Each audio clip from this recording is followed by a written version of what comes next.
1 अप्रैल से हर साल collectorate circle दरों में संशोधन की व्यवस्था ये लागू की गई है, जिसका उद्देश्य डीड पंजीकरण के समय संपत्ति के कम मूल्यांकन और उसके परिणाम स्वरूप राज्य को होने वाली राजस्व हानि जैसी गड़बड़ियों पर लगाम लगाना है।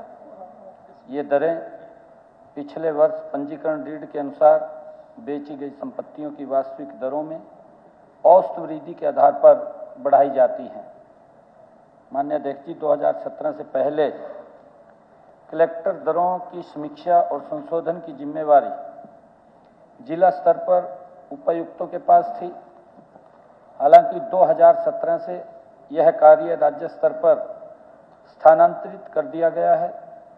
इस परिवर्तन का उद्देश्य एक समान सिद्धांतों के अनुप्रयोग के माध्यम से जिलों में दरों के परिवर्तन में समानता सुनिश्चित करना था।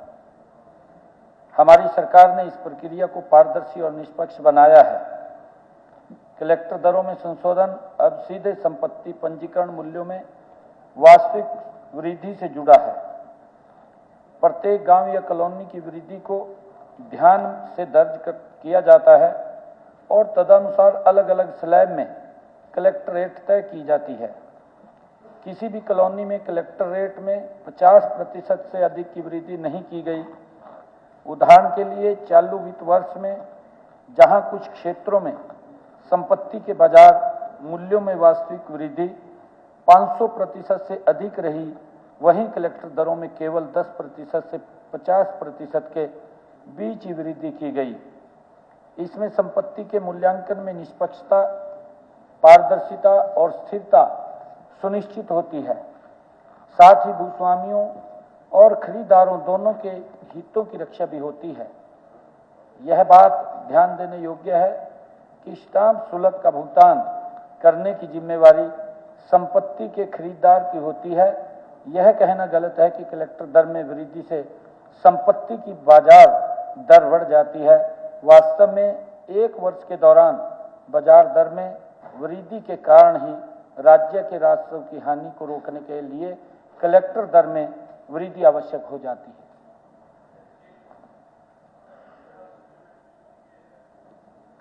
कि आम मध्य वर्गीय व्यापारी, छोटा किसान कलेक्टर वृद्धि पे ना तो अपना मकान ले सकता है, क्योंकि इतने ज़्यादा रेट हो जाते हैं कि उसके हाथ में इतना पैसा नहीं होता कि वो अपनी छत मकान ले सके। किसान जो हर साल मेहनत करके 1 किला, आधा किला, 7 लगती ज़मीन खरीदता है, इस वृद्धि के कारण उसके हाथ से भी वो अपॉर्चुनिटी चली जाती है कि ना तो किसान ले सकता है, ना शहर का छोटा व्यापारी अपना मकान ले सकता है। इसके साथ साथ जिस गति से हमारे शहर डेवलप हो रहे हैं उसमें छोटी कॉलोनाइजिंग आती है और है, उन पर भी बहुत बड़ा असर पड़ता है जिस हिसाब से इसमें वृद्धि होती है। मैं उदाहरण के तौर पे और राज्यों के कंपैरेटिवली अगर हम देखें तो मुंबई में पिछले साल 4 से 6% की वृद्धि हुई है, उत्तर प्रदेश में 20%, तमिलनाडु में कोई वृद्धि नहीं हुई, तेलंगाना न्यू इमर्जिंग स्टेट है, कोई वृद्धि नहीं हुई। तो हमारी ऐसी क्या मजबूरी रही कि 8 महीनों में हमें घाटा पूरा करने के लिए ये वृद्धि करनी पड़ी कि स्टाम्प ड्यूटियां हमने बढ़ा दी। और मुख्यमंत्री जी ने कहा कि हमने समान वृद्धि की है। मैं बताना चाहूँगा कि गुड़गांव में जो गोल्फ कोर्स रोड है वहाँ पे 10 से 30% वृद्धि हुई है, जहाँ पे हिंदुस्तान के सबसे अमीर लोग रहते हैं, जो एक फ्लैट 190 करोड़ के हैं। और फतेहाबाद जिला जो है जहाँ टोटल किसानी है, उस जिले में 133% वृद्धि होती है। तो समान वृद्धि कहाँ पे है? इसके साथ साथ मुख्यमंत्री जी ने बताया कि राजस्व गड़बड़ियां के लिए हमने ये वृद्धि लागू की है। कोई हरियाणा की तहसील ऐसी नहीं है जिसमें बिना पैसे किसी रजिस्ट्री हो जाए। कोई तहसील अगर गड़बड़ियां रोकनी है तो लोगों पे बोझ डाल के क्यों रोको, आप वहां पे शिकंजा कसो ताकि ये तहसीलदार और ये जो लोग हैं ये करप्शन ना करें और लोगों को सहूलियत मिले।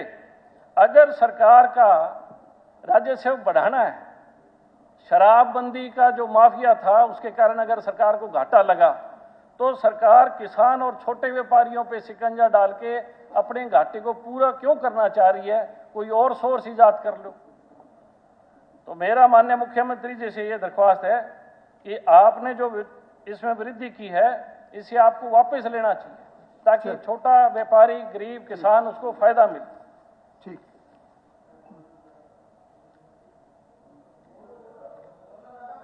बहुत शॉर्ट।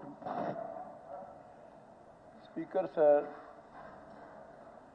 आदित्य चौटाला ने जो सवाल उठाया है वो इनके हिसाब से उन्होंने जो भी आंकड़े दिए हैं और दूसरी स्टेट्स का भी हवाला दिया है, उसके बारे में तो मैं नहीं जानता, लेकिन मैं पर्टिकुलरली हिसार में रहता हूं और नारनौंद मेरा गांव, वहां भी रहता हूं। नारनौंद में म्यूनिसिपल एरिया में 1 करोड़ से ऊपर के रेट हैं। रजिस्ट्री का सिर्फ 50 लाख, अब बढ़ाया सिर्फ 55 लाख हो गया। और जिस सेक्टर में रहता हूं, सेक्टर 13 में, वहां का मैंने पूछा पिछले दिनों, मैं कहा भाई कलेक्टर रेट क्या? कहने लगे जी 2 करोड़ 5-4 हज़ार रुपए है सिर्फ, और 1 लाख से ऊपर रेट है वहां गज का। तो मैं ये समझता हूं जो भी आदमी बेचता है वो आदमी नाजायज पैसा उसको मिलता है। नंबर 2 में अगर कोई छापा मार ले, तू ये पैसा ले कहां से? बेचारा बर्बाद हो गया वो तो। सरकार को भी घाटा और लेने वाले को बेचारे को और देने वाले को बेहिसाब। देने वाला तो समझ लो वो जाएगा कहां इतने रुपए लेके।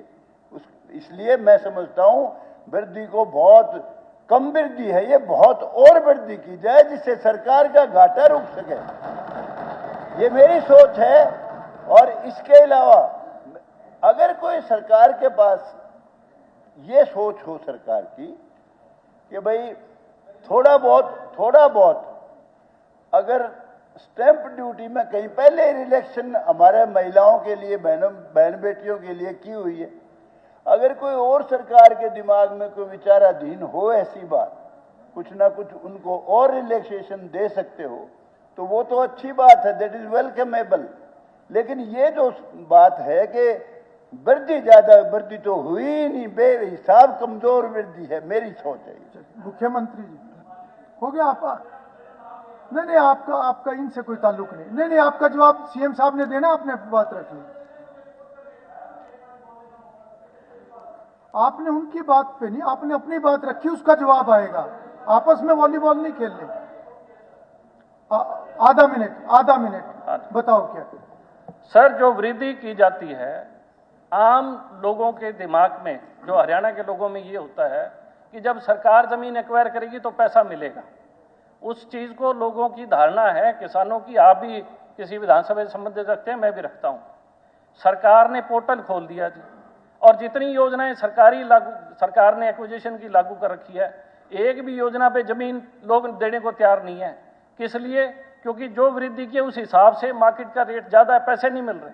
आप या तो किसानों को उस तरीके से लाभ देके देखो, फिर तो मैं दादा की बात से सहमत हूं कि हर आदमी को पैसा मिल रहा है। अगर लोग आपस में ट्रेड कर रहे हैं तो हमारा ट्रेड रुक रहा है, हमें दिक्कत आ रही है। छोटे आदमी को मकान नहीं मिलता, गरीब व्यापारी को मकान नहीं मिलता, वो अपना धंधा नहीं कर सकता। चलिए सीएम साहब। स्पीकर सर, मार्केट रेट और जो वास्तविक रेट है, इसको ये ना माना जाए कि मार्केट रेट है तो इतनी स्टैंप ड्यूटी आएगी। आज जो बात कही गई हमारे साथी ने, छोटे शहरों में, बड़े शहरों के अलावा छोटे शहरों में रेट, मतलब रजिस्ट्री के इतने कदर हैं कि लोग अपनी जमीनों को रजिस्ट्री कराने जाए तो जो कीमत है उससे ज्यादा जो है कीमत रजिस्ट्री के खर्चे में लग जाती है, जितनी कीमत नहीं है। तो इस चीज का जरूर करें कि अगर छोटे शहरों में भी रेट का करना है, किसी मार्केट रेट को ना करके वास्तविक रेटों पे करा जाए, जिससे कि लोग अगर स्टैंप ड्यूटी इवेड करेंगे तो रजिस्ट्री नहीं कराएंगे जीपीए पे और उसमें रह जाएंगे और उसमें उनका कल को जो टाइटल है उसमें दे होती है। तो हमारा सर आग्रह है कि मार्केट रेट जहां आपको लगता है कि जमीन की रेट है उसको करा जाए। ये नहीं मार्केट रेट कहीं 50,000 है तो उसका सारे को इलाके को 50,000 में ठोक दिया, उससे होंगे। तो हमारा आग्रह है कि वास्तविकता में जो है उस चीज पे करा जाए। ये नहीं हो कि लोग रजिस्ट्री कराने से ही रहने लग जाए और रजिस्ट्रियां ना करें। Last supplementary. एक ऑनरेबल स्पीकर सर, मुख्यमंत्री जी से ये कहना चाहता हूं कि आप जो सर्कल रेट बढ़ाते हैं, जो हाईवे के ऊपर पहला किला ग्रीन बेल्ट पड़ता है उसका रेट तो बहुत ज्यादा कर देते हो आप, और पीछे वाले किले का आप रेट कम कर देते हो। हालांकि पहले वाले एकड़ का कोई यूज नहीं होना है, उस पर वो कुछ नहीं कर सकता, ना इमारत बना सकता, सब कुछ होता है। तो ये एक बीच में एक अनोमली है, बड़ी जबरदस्त अनोमली है कि 2 करोड़ तो रख दो ग्रीन बेल्ट का और पिछले वाले का 80 लाख रख दो। तो ये अनोमली एक बार एग्जामिन करवा लीजिए मेरे कहने का मतलब। जी सीएम साहब। धन्यवाद अध्यक्ष जी।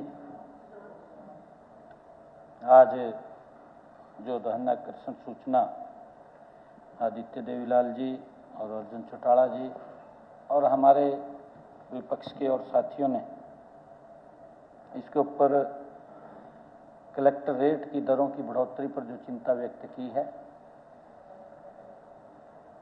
माननीय अध्यक्ष जी, मैं ये मानता हूं कि हमारे विपक्षी साथियों द्वारा एक ऐसा भ्रम फैलाने का काम किया जा रहा है जैसे कि सरकार ने जमीन खरीदने पर कोई नया टैक्स लगाई दिया। माननीय अध्यक्ष जी, या कोई पुराना उसके ऊपर टैक्स लग रहा था उसको बढ़ा दिया, बेतहाशा बढ़ा दिया। माननीय अध्यक्ष जी, मैं बताना चाहूंगा कि देश में जमीनों की रजिस्ट्री पर स्टैंप ड्यूटी जो उसका रेट है, रेट के प्रतिशत के रूप में ये वर्ष 1899 से लगती आई है। 1899 अंग्रेजों के समय के जमाने की बात है। और मेरे ख्याल से 1899 में ही कांग्रेस का जन्म हुआ, कांग्रेस पार्टी बनी है 1885। फिर तो आपसे सलाह ली गई, आपसे सलाह लेकर के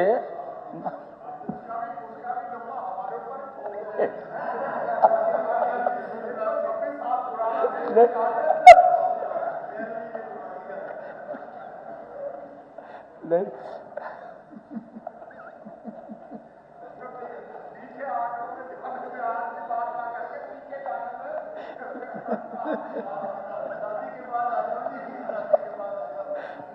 नहीं बताना तो पड़ेगा जी। जब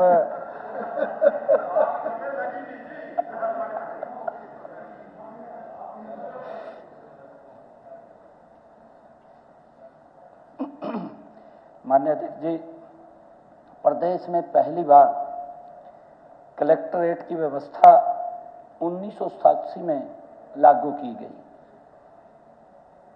कलेक्टरेट किसी गांव या कॉलोनी में जमीन की खरीद फरोख्त और उस रेट से कम की दर पर नहीं होगी, इसी कारण से कलेक्टरेट लगा। और अगर हो भी तो स्टैंप ड्यूटी कलेक्टर रेट की दर पर ही ली जाएगी अगर कोई रेट कम होता है।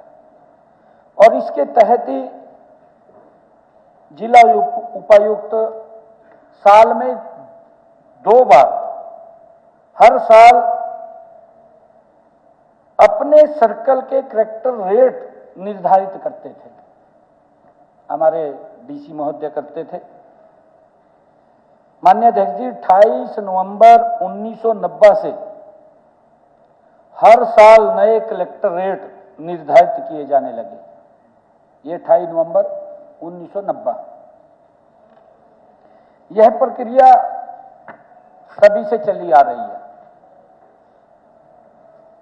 तब से लेकर के आज तक सरकार ने हर साल हर जिले में कलेक्ट्रेट बढ़ाए हैं। माननीय अध्यक्ष जी, मैं बताना चाहूँगा,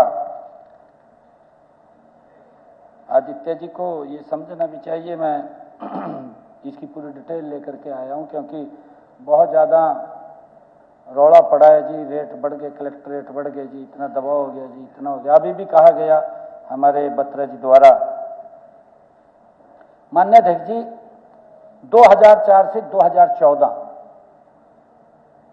और 2014 से 2025 कितने कलेक्ट्रेट बढ़े हैं? 2004 से 2005 माननीय अध्यक्ष जी 23.84% की वृद्धि हुई। 2004 से लेकर के 2005 23.84%। अगर दूसरी तरफ देखें 2014 से 2015 9.60% की वृद्धि हुई। माननीय अध्यक्ष जी, अगर दूसरे साल का देखें 2005 से 2006 कलेक्ट्रेट में वृद्धि हुई 24.8% की।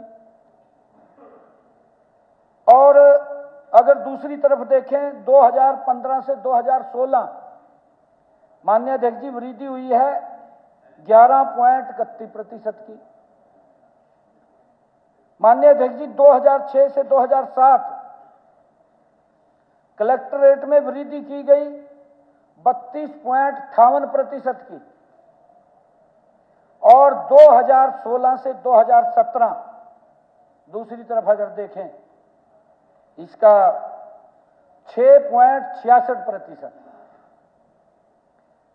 माननीय अध्यक्ष जी 2007 से 2008 कलेक्ट्रेट में वृद्धि हुई 23.74%। अगर दूसरी तरफ देखें 2017 से 2018 वृद्धि हुई 5.11%। माननीय अध्यक्ष जी 2008 से 2009 कलेक्ट्रेट में वृद्धि हुई 29.28%। और अगर दूसरी तरफ देखें 2018 से 2019 6.53। माननीय अध्यक्ष जी 2009 से 2010 20.83% की वृद्धि हुई। और 2019 से 2020 4.43% की वृद्धि हुई। माननीय अध्यक्ष जी 2010 से 2011 कलेक्ट्रेट में वृद्धि हुई 22.78% और 2020-2021 वृद्धि हुई 4.45%। माननीय अध्यक्ष जी 2011 से 2012 हमारे विपक्षी दलों की सरकार थी जो मैं पढ़ रहा हूं, 31.32% और 2021 से 2022 वृद्धि हुई 7.32%। 2012 से 2013 26.92% और 2022 से 2023 11.18%। माननीय अध्यक्ष जी 2013 से 2014 वृद्धि की 15.71%। 2023 से 2024 हमारे समय में भी 13.19% की वृद्धि हुई। माननीय अध्यक्ष जी, अगर हम पूरा 10 साल का इसका रेट निकालें, 10 साल के अंदर इनके द्वारा जो वृद्धि की गई वो 25.11%। और अगर हमारा 25-26-20 में जोड़ लिया जाए माननीय अध्यक्ष जी ये वृद्धि बनती है 9.69%। मैं पूछना चाहता हूं कि तब गरीब कहां थे? उनको क्यों मकान नहीं मिलता था? क्या दिक्कतें थी? ये हमें देखना चाहिए। माननीय साल में फलाने साल में हमारे आखिरी साल की वृद्धि की ना आपके कितनी वृद्धि नहीं, मैं उसका एक रिलेटर निकाला है। सवाल तो आपका है, अभी आपका है। अभी 2025-26 का मैं बता रहा हूँ जी। हाँ, मान्य अध्यक्ष 2025 का बताओ ना, 2025-26 का 20.49%। ये क्यों बढ़ाई है? अभी हमारे राम कुमार गौतम जी ने अभी ये बात कही कि ये कम है, इसको और बढ़ाया जाए। मैं बताऊंगा जी माननीय अध्यक्ष जी, आपको आगे बताने वाला हूं मैं इसके बारे में भी, क्यों बढ़ाई गई है और क्या सरकार का हेतु है। माननीय अध्यक्ष जी, पहली बात तो मैं स्पष्ट करना चाहता हूं कि हमने रजिस्ट्री पर कोई नया टैक्स नहीं लगाया, जो ये बात कह रहे हैं, क्योंकि स्टैंप ड्यूटी 2008 में 2% तो विकास के लिए आपने उसके ऊपर अलग रेट लगाया था, 3 और 5% की उसकी ड्यूटी थी, स्टैंप ड्यूटी। 2008 की बात कर रहा हूं, क्योंकि जब इसके ऊपर 2% आप लोगों ने विकास के लिए लगाया है कि 2% का पैसा रजिस्ट्री का प्रदेश के विकास के ऊपर खर्चा जाएगा, पंचायत के लिए आपने जो लगाया, हाँ, उसके लिए माननीय अध्यक्ष जी ये कुल मिलाकर के 7% की दर तो पुरुषों के लिए और 5% ये महिलाओं के लिए ये लगी थी। और माननीय अध्यक्ष जी, आज कौन से बढ़ गए रेट? आज भी वही है, रेट तो वही है। ये कह रहे कहा जी बढ़ गए, मेरे को बताए तो जो भी कहां बढ़ गए रेट, कहीं रेट नहीं बढ़े। नहीं, मैं वही कह रहा हूं ना, हमारे विपक्षी दल कह रहे हैं कि स्टैंप ड्यूटी बढ़ा दीजिए, ये रौला पह रहे हैं इतना है जी। हाँ, घटाए या यूं उम्मीद करता है, आपको देता भी नहीं है वो कहता है जी मेरे को तो ये ई भूमि वाला रेट पे तो हम देंगे ही नहीं। दादा मैं बताऊंगा, हमारे अगर आप बढ़ाओगे तो हमारे रघुवीर कटियाल जी बैठे हैं, आपके हल्के के लोग आए मेरे पास, मैं अभी बताऊंगा, मैंने नाम लिख रखे, उनकी वीडियो भी जारी हुई, आपके हल्के से आया, मैं बताऊंगा अभी आपको। कलेक्ट्रेट की जी, कलेक्ट्रेट की बात कर रहा हूं जी मैं ये स्टैंप ड्यूटी तो हमने बढ़ाई नहीं, ये तो सेम की सेम है जितनी पहले थी, परंतु कलेक्टर रेट की जो आप बात कर रहे हैं, मैं आपके हल्के के लोगों की बात सुनाऊंगा आपको अभी। माननीय अध्यक्ष जी, मैं ये भी बात बताना चाहता हूं कि कलेक्ट्रेट पर जमीन खरीदी व बेची जाती है। यदि जमीन की खरीद फरोख्त में खरीदार रेट कम बताकर रजिस्ट्री करवाता है तो उस जमीन की रजिस्ट्री तो हो जाती है, परंतु अगर कोई व्यक्ति उसकी शिकायत कर दे तो 47A के तहत उस रजिस्ट्री को इंपाउंड कर देते थे। ये बहुत काफी केस चलते रहते हैं, भी किसी ने रजिस्ट्री तो कराई ली और फिर उसके केस स्टार्ट हो गए, क्योंकि उसकी रजिस्ट्री को इंपाउंड कर देते, फिर बोलते थे भी पूरा कलेक्ट्रेट आप दें तब जाकर के आपकी होगी। माननीय अध्यक्ष जी, खरीदने वाले की अगर नीयत ठीक हो तो असली दाम पर रजिस्ट्री वो करवाता है और पूरी स्टैंप ड्यूटी भी देता है। मैं माननीय अध्यक्ष जी आपको एक उदाहरण भी देता हूं। गुरुग्राम के झांसा का एक उदाहरण है, वहां रिहायशी इलाके में कलेक्टर रेट 28,435 रुपये प्रति गज है।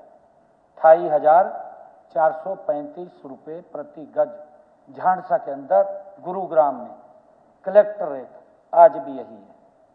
वहां पर खरीदार ने रिहायशी प्लाट की रजिस्ट्री, जो रिहायशी प्लाट है उसकी रजिस्ट्री वहीं पर 1,31,35,00,000 रुपए की कराई।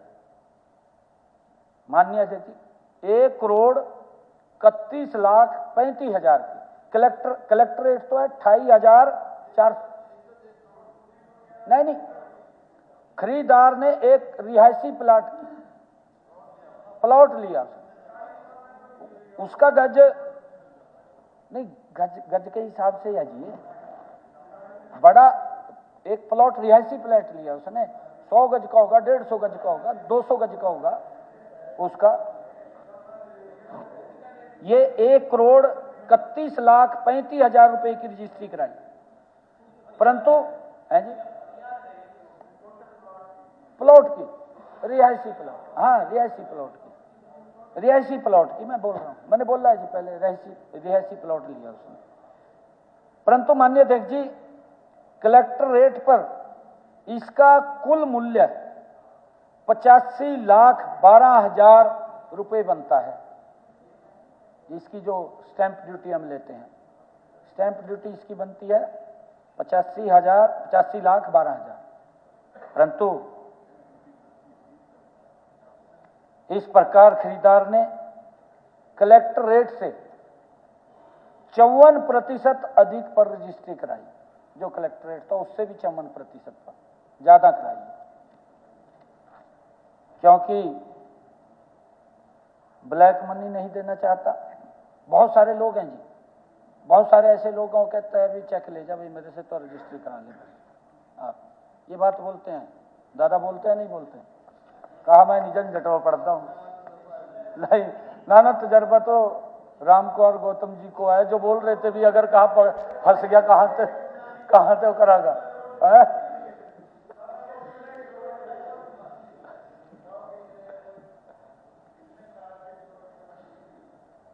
माननीय अध्यक्ष जी, हमने इससे अनुमान लगाया कि कलेक्टर रेट और जमीनों की खरीद फरोख्त के वास्तविक रेट में कितना अंतर है, ये हम सबके सामने है। माननीय अध्यक्ष जी, हमारे विपक्षी साथी कलेक्टर रेट को लेकर के जो हल्ला मचा रहे हैं, मैं आपके माध्यम से पूछना चाहता हूं कि कलेक्टर रेट से दिक्कत खरीदार को है या बेचने वाले को है? किसको दिक्कत है? कम से कम तो बता दो हम लोग, किसको दिक्कत है? खरीदने वाले को दिक्कत है या बेचने वाले को दिक्कत है? किसी को दिक्कत नहीं है। दादा एक मिनट, नहीं, एक मिनट। दादा आपका प्लॉट है, आप प्लॉट बेचना चाहते हैं अपना 1 करोड़ का, आप 50 लाख का दे देंगे क्या? कोई नहीं देगा। फिर दिक्कत क्या है किसी को? अगर उसका जो रेट है वो तो रेट आपने देना है, उस रेट में आप देंगे, उससे कम में नहीं दे सकते आप। और खरीदने वाले को भी दिक्कत नहीं है। इतना का है कि जो नंबर 2 में पैसा देता है उस नंबर 2 को बंद कर दिया, भी आप नंबर 1 में पैसा दें। और यही बात राम कुमार गौतम जी ने कही कि इसके रेट और बढ़ाएं, और यही बात आपके हलके से जो आए किसान, उन्होंने कहा कि हमारी जमीन के कलेक्टर रेट कम है, आप इस रेट को बढ़ा दीजिए। ये बात अभी कही मेरे को आकर के उन्होंने।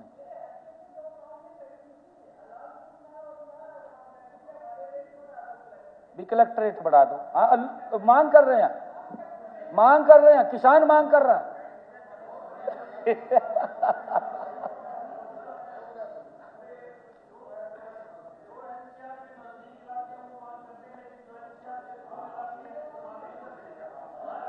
एनसीआर के मांग कर रहे हैं, एनसीआर के भी मांग कर रहे हैं। माननीय अध्यक्ष जी, जहां तक मेरे ध्यान में है, बेचने वाले को इसमें कोई परेशानी नहीं है, क्योंकि पिछले दिनों मैं यही बात कर रहा था, मुझे कई गांव के किसान मिले। लगेगा बेचने वाले पर ही कैपिटल गेन टैक्स लगेगा। नहीं, वो बात ठीक है। नहीं, देखिए उसके अंदर जो रेट तय हुआ उस रेट के अंदर ही वो उसको खरीदेगा, लेगा, इससे उसका फर्क नहीं पड़ रहा है कुछ भी।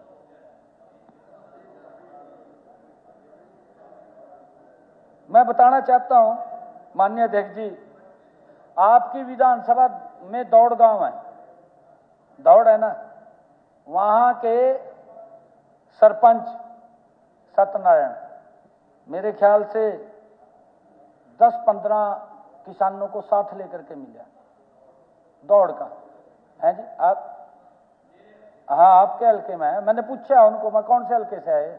कहा बेरी से आए। मखा तो दादा पानी गए थे, मखा उसको बताना चाहिए था जय का न चाहे पलाइया ना ऐसा नहीं, ऐसा तो कोई नहीं कह सकता जी, ऐसा नहीं कह सकता कोई।